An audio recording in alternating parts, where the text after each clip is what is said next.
भाजपा ने आदित्य साहू को झारखंड प्रदेश कार्यकारी अध्यक्ष नियुक्त कर दिया है, मगर असल में इस पद पर आदित्य साहू को नहीं बल्कि उनके जरिए एक ओबीसी नेता को बिठाया गया है। यही नहीं, गुजरात में भी भाजपा ने प्रदेश अध्यक्ष के लिए ओबीसी चेहरे का ही चयन किया है। ये दिखलाता है कि भाजपा इस समय देश भर के ओबीसी जातियों को लामबंद करने की पुरजोर कोशिश में है।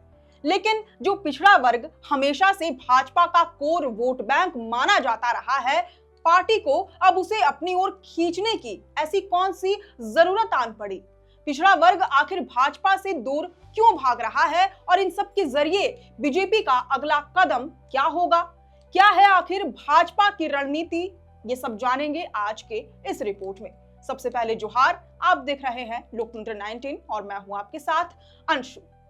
वर्तमान में राज्यसभा सांसद आदित्य साहू के तौर पर झारखंड प्रदेश भाजपा के कार्यकारी अध्यक्ष पद की नियुक्ति होने के ठीक बाद से ही मीडिया हलकों में चर्चाओं का बाजार गर्म हो गया है।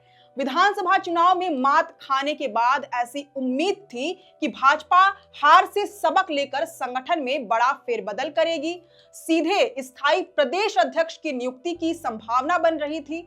लेकिन पार्टी ने लंबे इंतजार के बावजूद कार्यकारी अध्यक्ष की नियुक्ति की, जिससे साफ है कि भाजपा प्रदेश अध्यक्ष पद के लिए अब तक डिसीजन नहीं ले पाई है और अब भी एक्सपेरिमेंट ही कर रही है।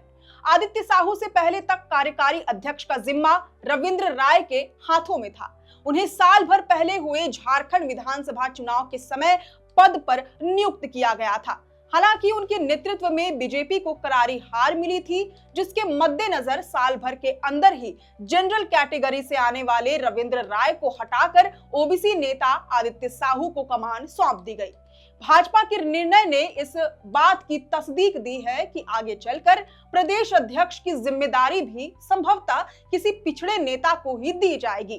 पिछड़ा वर्ग पूरे देश भर में खास तौर से भाजपा का ही कोर वोट बैंक माना जाता रहा है, लेकिन इसके बावजूद भाजपा को अपने वोट बैंक को साधने की जरूरत क्यों पड़ गई? सवाल यह भी है कि आदित्य साहू, जिनकी चर्चा इस रेस में सबसे कम थी, उन्हें यह बड़ा जिम्मा क्यों सौंपा गया? और क्या पिछड़ा वर्ग भाजपा से दूरी बना रहा है? देखा जाए तो हाँ, कुछ हद तक जरूर बना रहा है। झारखंड की राजनीति में ओबीसी का काफी प्रभाव है। 50% से अधिक की जनसंख्या के कारण भी उनकी भूमिका निर्णायक मानी जाती है। फिलहाल ओबीसी कैटेगरी में शामिल कुर्मी समुदाय का झुकाव तो आपको मालूम ही है और इस बार के विधानसभा चुनाव से ये साफ हो गया है कि कुर्मी अब भाजपा से दूरी बना रहा है। हालांकि पिछड़े वर्ग में बहुत सी जातियां हैं जो अलग अलग वजहों से भाजपा से खफा हैं। बात करें कोयरी समुदाय की तो विधानसभा चुनाव में कुर्मी नेताओं के मुकाबले कोयरी नेताओं का प्रतिनिधित्व नगण्य दिखाई दिया था। जयराम महतो की पार्टी जेएलकेएम की तरफ लामबंद कुर्मी समुदाय को ध्यान में रखकर भाजपा समेत अन्य पार्टियों का फोकस कुर्मी नेताओं पर ही रहा। कोयरी समुदाय से भाजपा ने मात्र 2 नेताओं मसलन कुशवाहा शशि भूषण मेहता और मुनिया देवी को ही चुनावी रण में जगह दी थी। ऐसे में कोयरी का भाजपा से दूरी बनाना और खफा होना स्वाभाविक है। वहीं दूसरी ओर कुर्मियों द्वारा एकजुट होकर एसटी दर्जे की मांग को देखते हुए कोयरी समुदाय भी आपस में एकजुट होकर अपने लीडर की तलाश कर रहा है और अपने प्रतिनिधित्व की लड़ाई लड़ने के लिए अग्रसर है। इसके अलावा भाजपा ने विगत झारखंड विधानसभा चुनाव में तेली समुदाय से मात्र 2 नेताओं मसलन पूर्णिमा दास साहू और शत्रुघ्न महतो को टिकट दिया था। ऐसे में राजनीतिक प्रतिनिधित्व के लिहाज से तेली समुदाय को उतनी जगह नहीं मिली जिसकी वह चाह रखते थे। खास तौर से ये उम्मीद भाजपा से कहीं ज्यादा थी, क्योंकि तेली समुदाय भाजपा के कोर वोट बैंक है।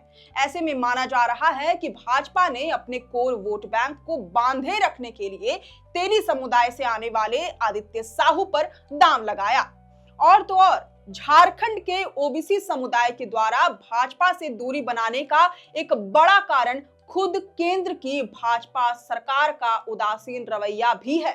50% से अधिक जनसंख्या वाले ओबीसी कैटेगरी को झारखंड में मात्र 14% आरक्षण का लाभ मिल रहा है। पूर्व की हेमंत सोरेन सरकार ने आरक्षण की सीमा को 14 से 27% तक बढ़ाने के लिए विधानसभा से बिल पारित कराकर केंद्र सरकार की मुहर के लिए भेजा था, लेकिन केंद्र सरकार ने ओबीसी के हित में अब तक इस बिल पर मुहर नहीं लगाई। केंद्र के पाले में अब तक ये बिल अटका पड़ा है, जिसके वजह से ओबीसी समुदाय नाराज है। माना यह भी जा रहा है कि भाजपा ये ओबीसी प्रयोग बिहार में आगामी विधानसभा चुनाव को ध्यान में रखकर कर रही है, क्योंकि बिहार में पिछड़ों की संख्या चुनावी राजनीति के लिहाज से निर्णायक साबित होती है। मुस्लिम यादव यानी कि MY समीकरण तो राजद का फिक्स है ही, लेकिन ओबीसी कैटेगरी में जो अन्य पिछड़ी जातियां हैं, उन्हें भाजपा किसी भी हाल में अपनी ओर लामबंद करना चाहती है। यही वजह है कि विभिन्न राज्यों में ओबीसी नेताओं को बड़ी जिम्मेदारियों से नवाजा जा रहा है, और तो और उपराष्ट्रपति चुनाव के जरिए भी यही इशारा मिला।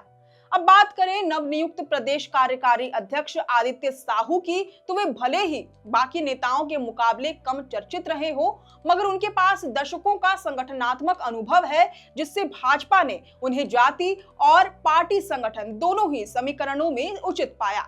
वे अपनी सक्रिय संसदीय भागीदारी और संगठनात्मक कार्यों के लिए जाने जाते हैं। विधायक दल के नेता बाबूलाल मरांडी और नवनियुक्त कार्यकारी अध्यक्ष आदित्य साहू की जोड़ी को आदिवासी और ओबीसी समुदाय के बीच समीकरण साधने की कोशिश के तौर पर देखा जाने लगा है। इसके अलावा भाजपा का मानना है कि बगैर शोरगुल के काम करने की आदित्य साहू की शैली भी पार्टी कार्यकर्ताओं से बेहतर समन्वय करने में कामयाब होगी।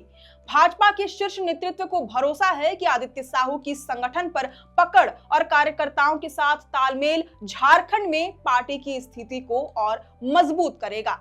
वहीं भाजपा के इस फैसले के बाद कुछ मीडिया रिपोर्ट्स का मानना है कि पार्टी आगे चलकर स्थायी प्रदेश अध्यक्ष का जिम्मा भी आदित्य साहू को ही सौंप सकती है। ऐसे में सवाल यह है कि क्या भाजपा का ओबीसी कार्ड सक्सेसफुल होगा? पार्टी ओबीसी को वापस लामबंद कर पाएगी? इन सब के बीच सवाल यह भी है कि अब रविंद्र राय की भूमिका क्या होगी। खैर, अब इस विषय पर आपकी क्या राय है, ये हमें कमेंट करके जरूर बताएं। अगर आपको ये पूरी रिपोर्ट पसंद आई हो तो इस वीडियो को जरूर से लाइक और शेयर करें। हमारे चैनल लोकतंत्र 19 को YouTube, Facebook, Instagram समेत सभी डिजिटल प्लेटफॉर्म्स पर जरूर से फॉलो करें। फिलहाल लेते हैं अलविदा। जोहार।